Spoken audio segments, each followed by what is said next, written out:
Hey everyone, it's Mandy from Garden, and I just wanted to show you the really cool way we're gonna grow our cucumbers this summer.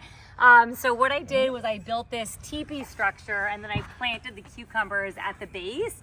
And if all goes well, if the dog and the chickens don't dig them up and the kids don't run on them, the vines of the cucumbers will grow all over this and kind of close in this teepee and make it a really cool fort for our kids.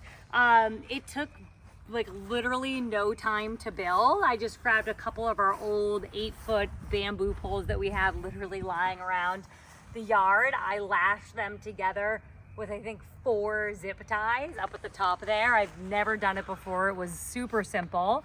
And then just to kind of attempt to keep the cucumbers safe from foot traffic, both animals and people, I put them just inside each pole with the hopes that they'll then go ahead and vine up across the top here.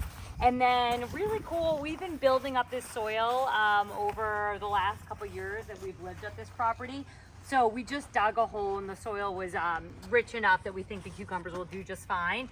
But we did add on top of it, just to give them an extra little boost, we added our guinea pig litter. So the guinea pigs live in a litter of rice hulls, cocoa, biochar, and then we have them, you can kind of see there's 2 little guinea pig poops right there. We have them just go ahead and live in that. They fertilize it, and then we literally just scoop it out of their house and then add it to wherever we do our plantings, and it's kind of like a really nice natural fertilizer source. So we'll definitely keep you posted. Hopefully at the end of the summer, this will be completely enclosed.